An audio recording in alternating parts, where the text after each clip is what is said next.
यार मैंने रिसेंटली अपना पासपोर्ट बनवाया है और इस वीडियो देखने के बाद आपको किसी ब्रोकर को 3,000 6,000 देने की कोई ज़रूरत नहीं है। मैं भी बहुत कंफ्यूज था, पासपोर्ट के पिन कोड से रिलेटेड बहुत सारी कन्फ्यूजन थी और पीएसके में क्या होगा, कैसे होगा, कौन से डॉक्यूमेंट लेके जाने हैं। और अब तो नया ई चिप करके पासपोर्ट आ रहा है, तो वो मिलेगा, कौन सा मिलेगा, कैसे जाना है, सारे डाउट कोई मतलब एकदम दिमाग शांत कर लो और इस वीडियो के बाद आपके सारे डाउट क्लियर होने वाले हैं। आप सही जगह आए हो। चलो अभी स्टार्ट करते हैं। तो गाइस सबसे पहले है फॉर्म फिल करना। वो आपका सारा ऑनलाइन हो जाएगा, सारा काम, उसमें कोई दिक्कत की बात नहीं है। बस आपको एक चीज़ का ध्यान रखना है, जो डॉक्यूमेंट आप दोगे, जैसे आधार कार्ड हो गया, पैन कार्ड हो गया और आपकी 10th की मार्कशीट, ये तीनों डॉक्यूमेंट आपके अभी रिसेंटली में सबसे इंपॉर्टेंट है और इनसे ही मैंने किया है। तो इनमें आपको देखना है कि जब आप फॉर्म फिल करोगे तो जो जैसे डिटेल जो इसमें है ना, सेम इसमें भरनी है। भले ही आपका अभी चेंज हो गया हो, बट जो आपका उसमें है वही रखना, वरना जब मिसमैच होता है वेरिफिकेशन में तब वहाँ बहुत ज़्यादा दिक्कत आती है।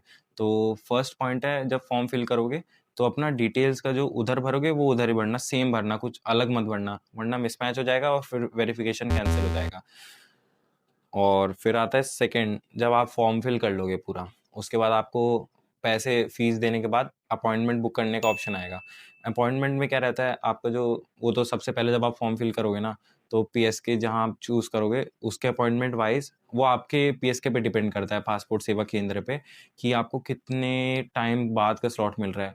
मेरे हिसाब से मुझे 1 महीने बाद का स्लॉट मिला था, तो मैंने उस हिसाब से बुक कर लिया था। और इसमें मेरे हिसाब से टिप रहेगी, अगर आप उससे पीएसके से थोड़ा दूर रहते हो या थोड़ा दूर ट्रैवल करके जाओगे, तो उसमें 3 स्लॉट्स रहते हैं, मॉर्निंग स्लॉट, आफ्टरनून और इवनिंग। उसमें मैं बाद में आऊँगा अभी इसके जस्ट बाद।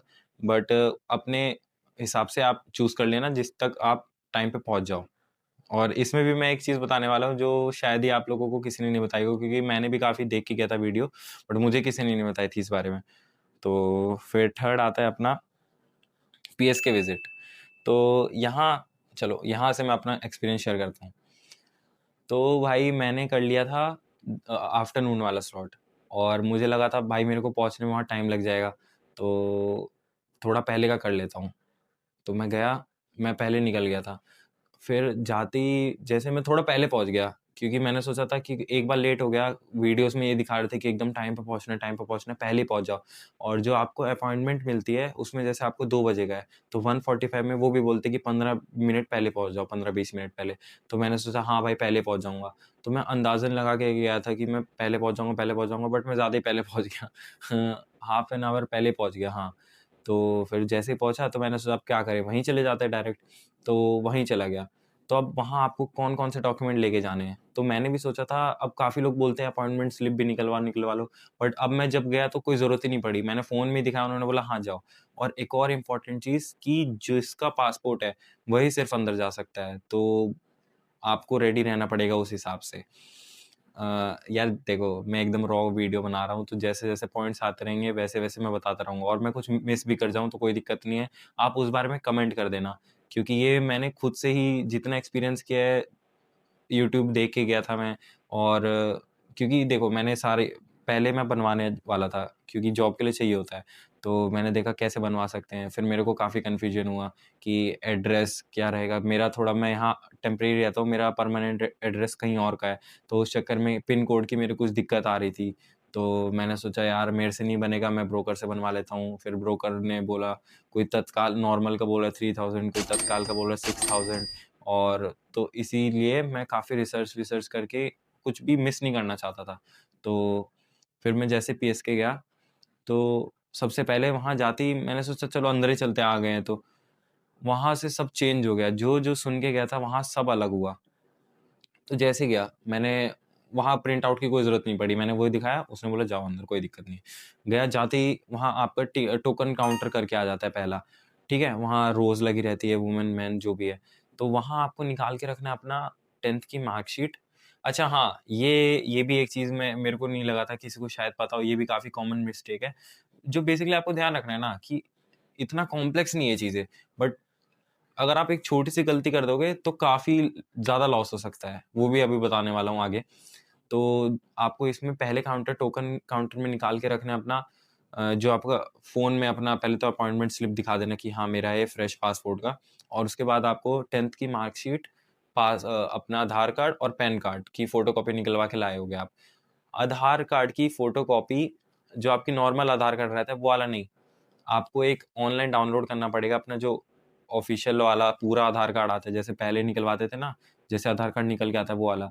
तो उसमें एक और चीज़ रहती है, मैं हाँ लगा दूँगा, उसमें वेरिफाइड और सिग्नेचर करके कुछ रहता है, वो वेरिफाइड करके आपको वो वाला आधार कार्ड लेके जाना है। तो ये चीज़ मुझे नहीं पता था, तो ये मैं बता देता हूँ, इम्पोर्टेंट है।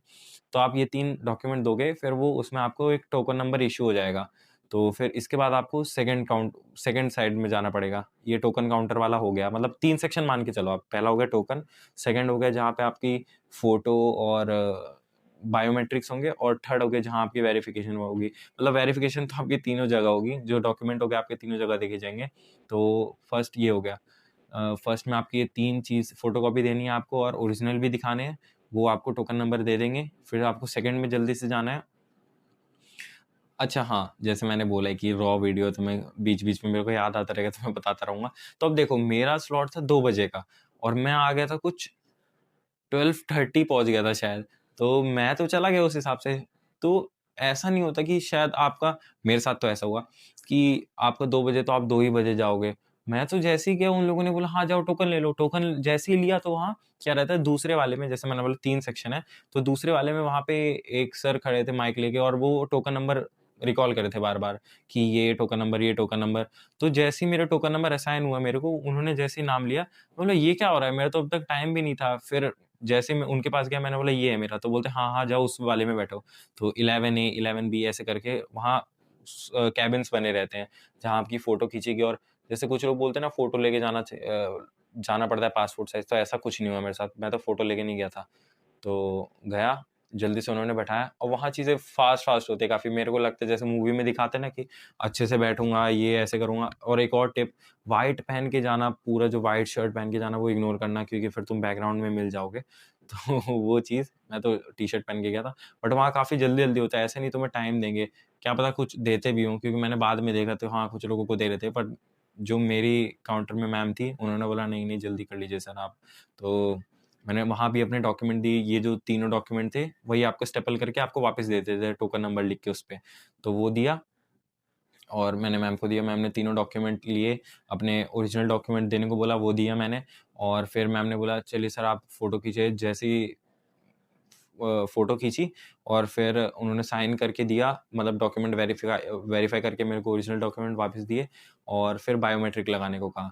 तो ये आपका सेकंड काउंटर में हो रहा है बायोमेट्रिक। तो यहाँ बायोमेट्रिक, थंब सब लग गया फ़ोटो खींच के यहाँ पे। और जैसे कुछ भी डाउट हो ना, तो आप यहीं पे बता दो। कुछ भी आपको लग रहा है कि मिसमैच हो रहा है, तो फॉर्म में आपको लिखवा लेंगे। जैसे आपके मदर्स नेम में तो कुछ चेंज है या तो आपके पिन कोड में कोई दिक्कत है, तो आपको इसी काउंटर में बता देना होता है, तो वो रिमार्क करके आगे भेज देते हैं उस चीज़ को। तो फिर आपको इस काउंटर के बाद आपको जाना है लास्ट थर्ड काउंटर में। बहुत इम्पोर्टेंट चीज़ बताने जा रहा हूँ, काफ़ी लोगों को ना पता हो शायद। थर्ड काउंटर में वहाँ मतलब हर जगह एलईडीज़ लगी रहती है, वहाँ आपका जो टोकन नंबर रहता है, वो चलता रहता है, जैसे K409, K409, तो वो चलता रहता है। तो मैं भी जाके बैठा। अब देखो, मैंने जैसे बताया वहाँ मोस्टली जैसे जिसका पासपोर्ट है उसी को अंदर जाने देते हैं, तो उसी को अंदर जाने दिया था। तो मैं ऐसे ही बैठा था, साइड में भी 2 लोग बैठे थे, तो इधर भी बैठा है। मैं बोला, "हाँ भाई, आप भी अकेले आओ, पहला ही पासपोर्ट है?" बोला, "हाँ, मेरा भी पहले ही पासपोर्ट है।" मैंने बोला, "अच्छा, हाँ, तो आपका तो मेरे से पहले ही नंबर है।" हाँ, तो उन्होंने बोला, "हाँ, मेरे आपसे पहले नंबर है।" तो मैंने कहा, "ठीक है।" मैं रिलैक्स हो गया कि हाँ, मेरे से पहले जाएँगे तो यही जाएँगे।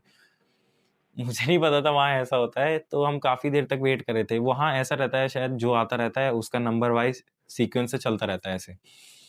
तो उनका नंबर आ गया, ठीक है? मैंने देखा भी एलईडी पे, मैंने उनको बताया भी कि आपका नंबर आ गया है।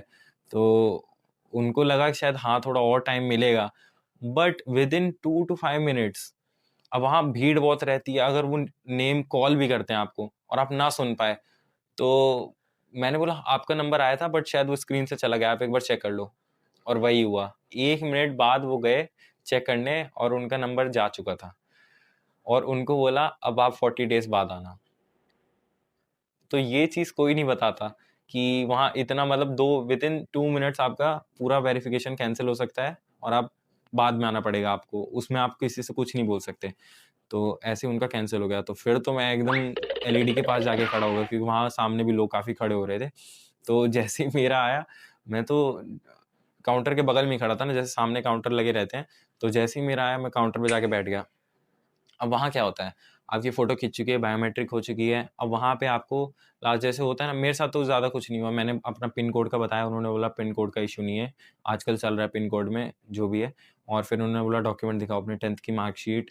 और हाँ, एक और केस मैंने बाद में सुना वहाँ से निकलते हुए, कुछ लोग ऑनलाइन अपनी मार्कशीट दिखा रहे हैं डिजी लॉकर में, वो नहीं चलेगी। आपको ओरिजिनल मार्कशीट लेके जानी पड़ेगी, ओरिजिनल पैन कार्ड, ओरिजिनल आधार कार्ड लेके जाना पड़ेगा और जो डॉक्यूमेंट्स आपको वो दिखाने हैं, और फिर वो वेरीफाई करेंगे और बोल देंगे डन, आपका हो गया। अब यहाँ से आपको एक फ़ाइल नंबर अलॉट हो जाएगा, आपके एसएमएस पे आ जाएगा जो नंबर आपने डाला है, उस पे आप ट्रैक कर सकते हो। मैंने बोला डन, सर बोलता है डन। तो मतलब देख रहे हो, अब इसमें डॉक्यूमेंट में कुछ नेम मिसमैच होता या तो कुछ होता तो दिक्कत होती, बट ये इतना जल्दी और फास्ट चली गई ना प्रोसेस। और बी काउंटर पे आपने देखा ही कि विद इन 2 मिनट्स अगर ना पता होता तो आपको 40 डेज बाद आना पड़ेगा। तो मैंने इसीलिए बोला था काफ़ी कॉम्प्लेक्स भी है और काफ़ी सिंपल भी है। तो सर ने बोला डन, मैंने बोला डन, तो वो बोलते यहाँ का काम खत्म। तो मैं गया, वहाँ से निकला, फिर मेरे को एक फ़ाइल नंबर असाइन हो गया, मेरे एसएमएस पे आ गया। तो वहाँ से आप क्या करते हो कि एप्लीकेशन अपना ट्रैक कर सकते हो कि पुलिस वेरिफ़िकेशन इनिशिएट हो गई है कि नहीं, हो गई है कि नहीं, फिर वहाँ से निकल गई कि नहीं। तो अब वहाँ से आप पूरा ट्रैक कर सकते हो। उसके बाद आता है आपका पुलिस वेरिफ़िकेशन। पुलिस वेरिफ़िकेशन में 2 हो सकते हैं, या तो आप सॉरी, या तो आप देखो, अगर आप शहर में रहते हो तो डिपेंड करता है, शहर और विलेज का अलग-अलग होता है। शहर में आपका थोड़ा जल्दी हो जाएगा। अब विलेज में क्या रहता है, थोड़ा टाइम भी ले सकता है। जैसे मेरा थोड़ा गाँव का एड्रेस है, तो उधर विदिन 15 डेज़ भी ले सकता है। यहाँ 1 हफ्ते में आपका सारा प्रोसेस हो सकता है, ऐसा हो सकता है। और तो आपको पुलिस वेरिफ़िकेशन में क्या-क्या डॉक्यूमेंट चाहिए, मेरे से जो-जो माँगे हैं। तो पैन कार्ड, आधार कार्ड की फ़ोटोकॉपी, 2 पासपोर्ट फ़ोटो, और अगर आप गाँव से हो, तो आपको कुछ ऐसे ग्राम प्रधान से कुछ बनवाना पड़ता है डॉक्यूमेंट एक, आप वहाँ के निवासी और कैरेक्टर सर्टिफ़िकेट टाइप का, उसमें उसके स्टैम्प वगैरह रहते हैं, ये आपको डॉक्यूमेंट देने पड़ते हैं। अब इसमें कन्फ्यूज़न रहती है कि क्या वो आपको बुलाते हैं, क्या वो आते हैं? तो आपको दोनों ही आ सकता है। आपके पुलिस जो नियर बाय आपने भरा होगा उसमें, जब आप फॉर्म फिल करोगे, तो वहाँ आपको पुलिस से कॉल भी आ सकती है कि आप आ जाओ डॉक्यूमेंट लेके, या तो पुलिस भी आ सकती है, तो इसमें कोई वो नहीं है। और हाँ, पुलिस को कोई भी फ़ीस देने की ज़रूरत नहीं है, अगर मतलब जो ऑफ़िशियली है कि पुलिस कोई फ़ीस माँग नहीं सकती इस प्रोसेस में। और उसके बाद आपके डॉक्यूमेंट होते ही, आपके सिग्नेचर होते ही, पुलिस इनिशिएट कर देगी प्रोसेस, और फिर आपका वो कॉपी के लिए निकल जाएगा। और फिर अगर आपका तत्काल है तो आपको 3 से 4 दिन के अंदर अलॉट हो जाएगा, और अगर आपका नॉर्मल है तो 7 टू 10 डेज़ आपके जो आपने एड्रेस भरा है उसमें आपको डिलीवर हो जाएगा। तो ये कुछ मेरा एक्सपीरियंस था, और जो भी मैंने छोटी चीज़ें सीखी तो वो मैंने इस वीडियो में बताने की कोशिश करी। अगर आपको थोड़ी भी हेल्पफुल लगी हो तो प्लीज़ लाइक करें, सब्सक्राइब करें और कमेंट करें। और अगर कुछ भी डाउट हो और मैंने कुछ भी मिस किया हो तो आप कमेंट सेक्शन में ज़रूर से पूछ सकते हैं, क्योंकि मैंने देखा है कि विदिन 2 मिनट्स उनको 40 दिन वेट करना पड़ गया, ठीक है? अब बाहर मैं जा रहा हूँ तो वो डिजी लॉकर में दिखा रहे हैं, तो ये छोटी-छोटी गलती काफ़ी चीज़ को मतलब लॉन्ग प्रोसेस बना सकती है। तो आप कोई भी आपको डाउट हो तो आप कमेंट कर सकते हो। नेक्स्ट वीडियो में मिलते हैं। Stay awesome.